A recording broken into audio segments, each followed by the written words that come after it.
আমেরিকার মাটিতে দাঁড়িয়ে যদি এক টুকরো নেদারল্যান্ডস এক্সপিরিয়েন্স করতে হয় তাহলে আপনাকে এই ফেস্টিভ্যালে আসতে হবে। প্রতি বছর মে মাসে মিশিগানের হল্যান্ড শহরে টিউলিপ ফেস্টিভ্যাল আয়োজিত হয়, যা হলো আমেরিকার সবচেয়ে বিখ্যাত ফুলের উৎসব। 10 দিনের এই উৎসবে লাখ লাখ পর্যটক হল্যান্ড শহরে এই সৌন্দর্য উপভোগ করতে আসে। 1929 সালে হল্যান্ডে যখন টিউলিপ ফেস্টিভ্যাল শুরু হয়েছিল 1 লাখ টিউলিপ ফুলের বাল্ব লাগানো হয়েছিল। 96 বছর পরে এই টিউলিপ ফেস্টিভ্যালে হল্যান্ড শহরে 60 লাখ টিউলিপ ফুলের বাল্ব লাগানো হয়েছে। তাছাড়া ব্লগে আরো কিছু ইন্টারেস্টিং জায়গার গল্প শোনাবো। আর অ্যাজ ইউজুয়াল আমার ব্লগে লোকাল ডাচ খাবার দাবার থাকবে না তা কখনো হয়?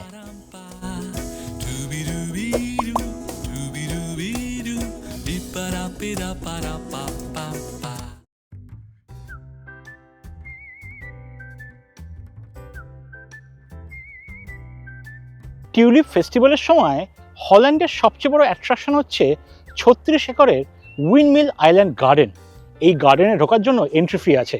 অ্যাডাল্ট হলে $15 টিকিট, আর শিশুরা 3 থেকে 15 বছরের মধ্যে হলে $7 টিকিট, আর 2 বছরের নিচে হলে ফ্রি।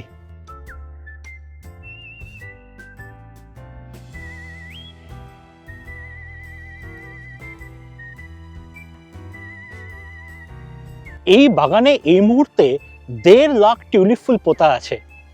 লাল, হলুদ, কমলা, গোলাপি, কত রকমের টিউলিপ ফুল। মনে হচ্ছে আমি যেন কোনো পেন্টিংয়ের ক্যানভাসের ভেতরে ঢুকে পড়েছি। যদি ডাচ সংস্কৃতি জানতে হয় তাহলে উইন্ডমিল আইল্যান্ড গার্ডেন্স দারুণ জায়গা।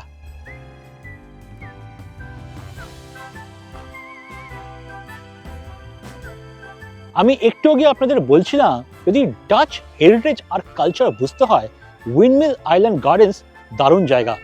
চোখে পড়ল ভিন্টেজ আমলের ডাচ লেটার বক্স, আর আমার পেছনে রয়েছে ডাচ উইন্ডমিল, ইউএস এর একমাত্র অথেন্টিক অরিজিনাল উইন্ডমিল যেটা নেদারল্যান্ডস থেকে এসছে।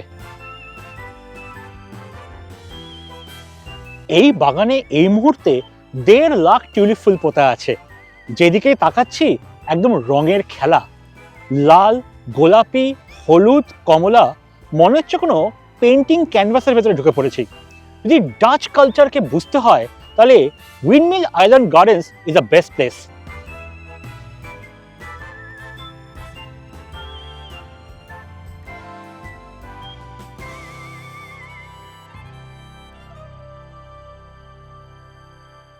আমার পেছনে রয়েছে এই আইল্যান্ডের সবচেয়ে বড় অ্যাট্রাকশন আর ইউএস এর একমাত্র অরিজিনাল উইন্ডমিল, যার নাম হচ্ছে ডেশ ওয়ান।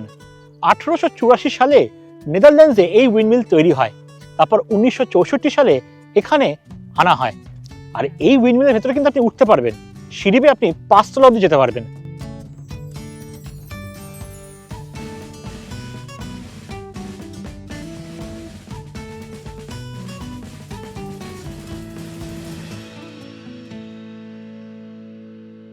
আমি এখন উইন্ডমিলের ছাদে, প্রায় 5 তলা উচ্চতা এই উইন্ডমিলের ছাদ। উইন্ডমিলে ঢোকার সাথে যেটা বুঝলাম, বহু পুরনো কাঠের জটিল মেকানিজম এখনো অ্যাক্টিভ। যখন 15 মাইল বা তার থেকে বেশি গতিবেগে হাওয়া বয় তখন এই উইন্ডমিলের চাকা ঘোরে। আর মজার বিষয় হলো এই উইন্ডমিলে গম পিষে তার থেকে যে আটা বা ময়দা প্রডিউস হয় সেটা আবার ট্যুরিস্টদেরই বিক্রি করা হয়।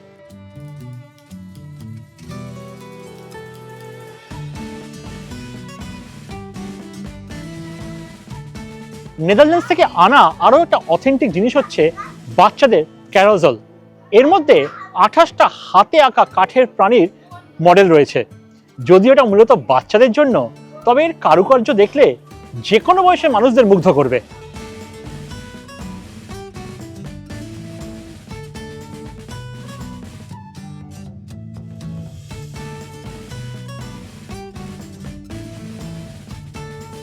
যদি মনে হয় একটু শপিং করবেন তারও কিন্তু এখানে বন্দোবস্ত আছে। বেশ বড় দোকান যেখানে অনেক রকমের সুভিনিয়ার আইটেমস পাবেন, স্পেশালি যেগুলো ডাচ কালচারের সঙ্গে রিলেটেড।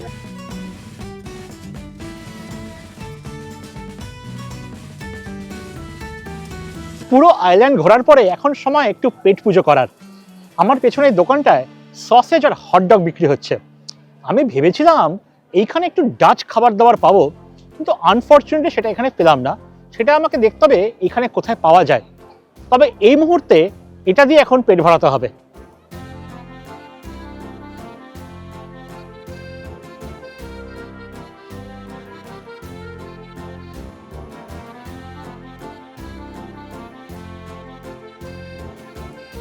লাঞ্চে দু রকমের সসেজ নিয়েছি, একটা ইটালিয়ান সসেজ আর একটা পলিশ সসেজ। এবার খেয়ে দেখতে হচ্ছে স্বাদ কেমন।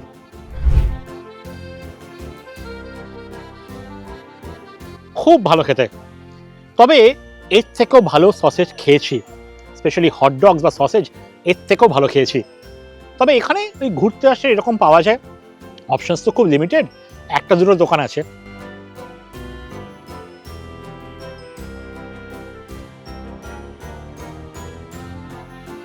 আর সঙ্গে নিয়েছি এরকম বিশাল বিশাল সাইজের অনিয়ন রিংস। এরকম মোটা বিশাল অনিয়ন রিংস আগে আমি কোথাও দেখিনি। এটা আমি ইউএসএতেই প্রথমবার দেখলাম। ইন্ডিয়াতে তো ছোট ছোট পাতলা পাতলা অনিয়ন রিংস।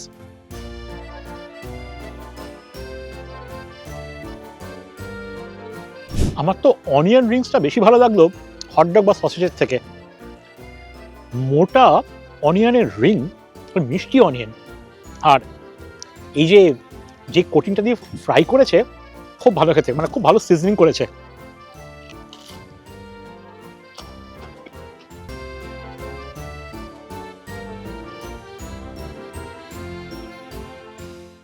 খাবার শেষে গলা ভেজানোর জন্য এরকম লেমনেড নিলাম, এখানে ফ্রেশ লেমনেড পাওয়া যায়, দারুণ। বাড়িতে বানানো যে লেবুর জল যেরকম খেতে এক্স্যাক্টলি সেম। এই আইল্যান্ডে যা যা খেলাম আমাদের 4 জনের জন্য খরচা আসলো $55। অনেকটা বেশি দাম, এত দাম হয় না, যেহেতু এটা টুরিস্ট প্লেস, ডাউন টাউন, এসব জায়গায় এরকম দাম হবেই।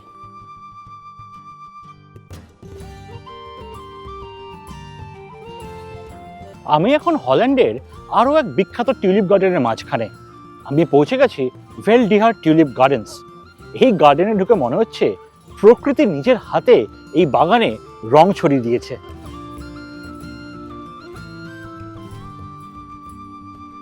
এই গার্ডেনেও ঢোকার এন্ট্রি ফি আছে। 18 বছরের ঊর্ধ্বে $18 টিকিট ফি, আর 18 বছরের নিচে সম্পূর্ণ ফ্রি। যতদূর চোখ যাচ্ছে শুধু টিউলিপ, টিউলিপ আর টিউলিপ। এই বাগান ক্লেম করছে এই মুহূর্তে এই বাগানে 5 মিলিয়ন অর্থাৎ 50 লক্ষ টিউলিপ ফুলের বাল্ব পোতা আছে। কোথাও ব্রাইট ইয়েলো, কোথাও রোম্যান্টিক রেড, কোথাও আবার ম্যাগনিফিসেন্ট পিঙ্ক। মানে মাদার নেচারের ক্যানভাসে রঙের খেলা।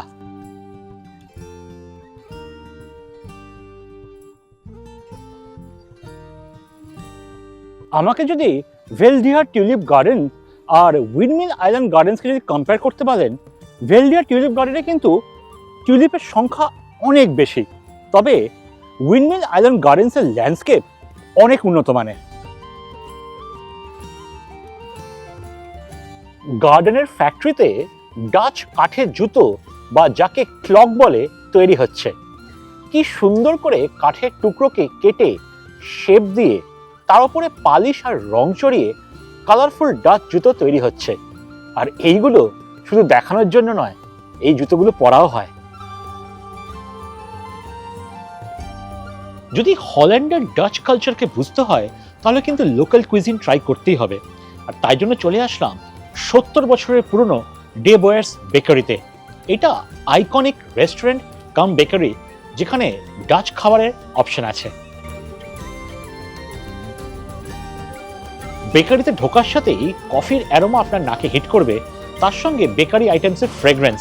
কিন্তু যা সাংঘাতিক ভিড়, তাই ভেতরে বসার আর সাহস করতে পারলাম না, তাই বাইরে একটা জায়গা নিয়ে বসে পড়লাম। ঠান্ডার মধ্যে বাইরে বসাটা একটু আনকমফোর্টেবল, তবে ভেতরে প্রায় 1 ঘন্টার বেশি ওয়েটিং। এইটা হচ্ছে Dutch classic ham and pea soup. বেসটা কড়াইশুঁটি দিয়ে, আর তার সঙ্গে হ্যাম আর স্মোকড সসেজ। একদম থিক স্যুপ, আর একদম ধুয়ে ওঠা স্যুপ। এরকম ঠান্ডার ওয়েদারে দারুণ লাগছে। যদিও এটা স্প্রিং, কিন্তু এখন এখানে টেম্পারেচার 6 ডিগ্রি।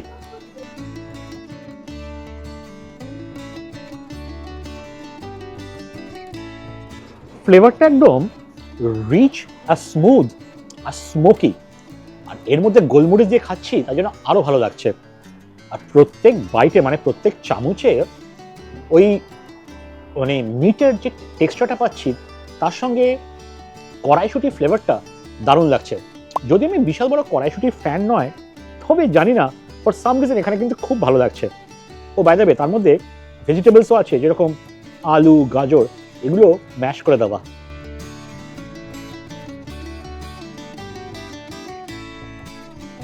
আর যখন বেকারিতে এসছি, এরকম স্যুপের সাথে সবচেয়ে ভালো যায় freshly baked bread.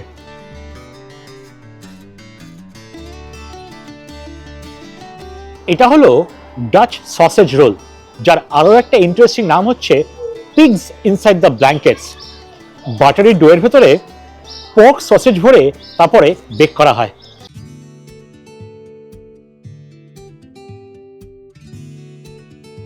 বাইরেটায় flaky fluffy do, যেটা খেতে খুব ক্রিস্পি লাগছে, আর ভেতরে সসেজটা এত সুন্দর খেতে, নো ওয়ান্ডার কেন এটা এখানকার বেস্ট সেলার। আর সসেজ একদম ড্রাই নয়, যেহেতু পোর্ক ফ্যাটে রান্না করা হয়েছে, বেশ জুসি লাগছে। আর এই সসেজ রোল খাবার সময় সঙ্গে দেওয়া মাস্টার্ড সসটা দিয়ে খেলে আরো ভালো লাগবে, তার কারণ মাস্টার্ড সসের যে পাঞ্জেন্ট পাঞ্চটা আছে, ওটা এর স্বাদ এখান থেকে এখানে তুলে দেবে। এটা হচ্ছে পপুলার ডাচ স্ন্যাক্স, যার নাম হলো ক্রোকেটস। বাইরেটা ক্রিস্পি কারণ ডিপ ফ্রাই করা হয়েছে, আর ভেতরের ফিলিংয়ে ক্রিমি শ্রেডেড মিট। ফিলিংয়ে রোস্টেড মিট, তার সঙ্গে অনিয়ন ম্যাশ করে তার মধ্যে ক্রিমি সস যেটাকে রান্না করা হয়েছে, একটা সাংঘাতিক সুন্দর স্মুথ আর সিল্কি ফিনিশ। আর ব্রেড ক্রামসের কোটিং দেওয়া, যেটাকে ডিপ ফ্রাই করার জন্য একটা ক্রিস্পি টেক্সচার তো আছেই। আর সঙ্গে দেওয়া মাস্টার্ড সসটা দিয়ে খেলে কি হবে, ওই একটা ট্যাঙ্গি ফ্লেভার আসবে, যেটা ফ্লেভারের মাত্রাটাই বাড়িয়ে দেবে।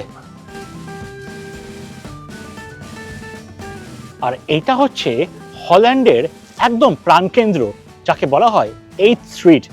রাস্তার দুধারে প্রচুর খাবার জায়গা, শপিং করার প্রচুর জায়গা, আর এই রাস্তাতেই সুন্দর পার্কিং এর ব্যবস্থাও আছে, তাই গাড়ি নিয়ে আসলে কোনো ইস্যু হবে না।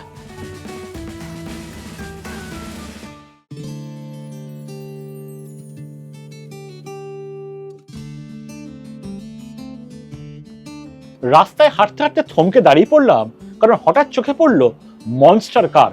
এরকম মনস্টার কার ডিজনি মুভিজে প্রচুর দেখেছি, সচক্ষে দেখবো ভাবতে পারিনি। What an American engineering!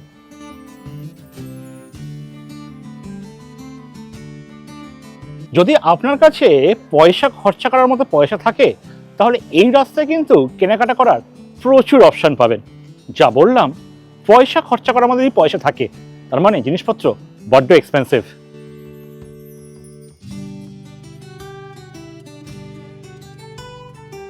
Holland ডাউনটাউনে বেশ কিছু ছোট ছোট পার্ক আছে, তার মধ্যে সবচেয়ে উল্লেখযোগ্য হলো সেন্টেনিয়াল পার্ক। এইটা একদম ডাউনটাউনের হার্টে, আর টিউলিপ ফেস্টিভ্যালের সময় এই পার্ক একদম জমজমাট হয়ে ওঠে, আর চারদিকে প্রচুর ফুল, প্রচুর টিউলিপ।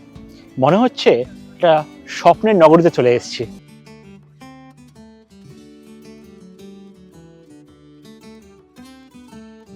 আমার পেছনে রয়েছে কোরাল রক ফাউন্টেন। 1902 সালে তৈরি হওয়া এই ফাউন্টেনের গায়ে শ্যাওলা জমে যে সবুজ রংটা হয়, তাতে এই ফাউন্টেনের সৌন্দর্য আরো বাড়িয়ে তুলেছে। এই পার্কে প্রচুর টিউলিপ ফুলের বেড, যে কোনো স্পটে দাঁড়িয়ে পড়ুন, মনে হবে পিকচার পারফেক্ট। আর মজার বিষয় হচ্ছে, এই পার্কে কিন্তু কোনো এন্ট্রি ফি নেই, ইটস ওপেন টু পাবলিক। তারপরেও টিউলিপ ফুলের কি অসাধারণ মেনটেনেন্স। তার কারণ কি জানেন? এখানে একজনও কেউ ফুলে হাত দিচ্ছে না, ফুল ছিঁড়ছে না। আর এরকম সিভিক সেন্স কিন্তু আমরা অনেক জায়গায় পাই না। আমি এখন হল্যান্ডের ডাউনটাউনের সেন্ট্রাল অ্যাভিনিউতে দাঁড়িয়ে আছি। সেন্ট্রাল অ্যাভিনিউ এই সময় ট্রাফিক পুরো বন্ধ করে দেওয়া হয়েছে, কারণ একটু পরে এখানে টিউলিপ ফেস্টিভ্যালের সবচেয়ে বড় আকর্ষণ ডাচ ডান্স পারফরমেন্স হবে। লোকালসরা ডাচ ড্রেস পরে আর কাঠের জুতো পরে এখানে ডান্স পারফরমেন্স করবে, আর এটা দেখার জন্য সবাই রাস্তার ধারে বসে পড়ে এই পারফরমেন্স এনজয় করবে বলে।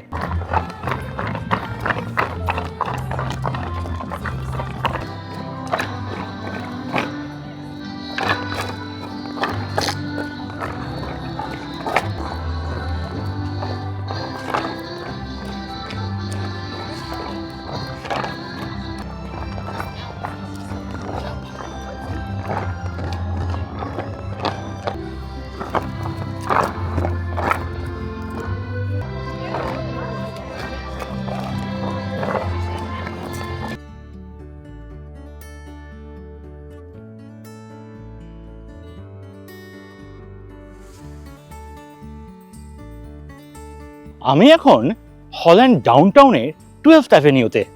12th অ্যাভিনিউ স্পেশালিটি হচ্ছে রাস্তার দুধারে টিউলিপ ফুলের সারি। এটা কিন্তু হল্যান্ডের মেন রেসিডেন্সিয়াল এরিয়া, মানে টাউন সেন্টার বলতে পারেন। আর এত সুন্দর লাগছে চারদিকে, ছোট ছোট পিকচারেস্ক বাড়ি আর সরু রাস্তা, আর দুদিকে সুন্দর করে সাজানো বাগান। মনে হচ্ছে ইউরোপের কোনো ছোট শহরে চলে এসেছি।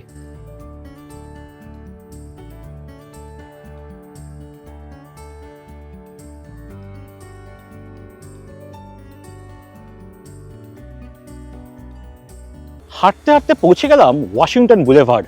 দুই রাস্তার মাঝে যে বুলেভার্ড আছে তাতে লাইন দিয়ে টিউলিপ ফুল সাজানো, কি সুন্দর লাগছে। আর তাই জন্য এই রাস্তার আরেক নাম হচ্ছে টিউলিপ লেন। সত্যি নামকরণ একদম সঠিক সার্থকতা।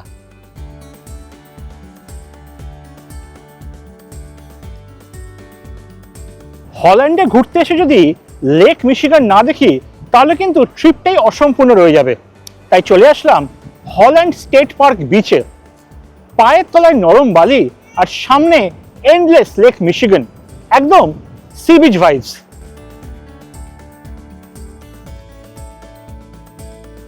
ভাবা যায় কত বড় লেক মিশিগান, সমুদ্রের মতো প্রপার সি বিচ আর সমুদ্রের মতনই ঢেউ পড়ছে। আর এই জায়গাটার আরেকটা বৈশিষ্ট্য হচ্ছে আমার পেছনে যে আর্কিটেকচারটা দেখতে পাচ্ছেন, এটা হচ্ছে big red light house. Lake Michigan থেকে লেক ম্যাকাটোয়ার এটাই হলো এন্ট্রি। আমি একবার শীতকালে লেক মিশিগানে আসার দুঃসাহস করেছিলাম। সেই সময় সম্পূর্ণ লেক মিশিগান বরফ হয়ে যায়, মানে ভাবতে পারছেন কি রকম ঠান্ডা থাকে। আমার দেখা এখানকার টেম্পারেচার ফল করে -23 ডিগ্রি সেন্টিগ্রেড। এবার আপনারাই বলুন কোন সিনারিটা বেশি ভালো লাগছে, সামারের সিনারি না উইন্টারের সিনারি?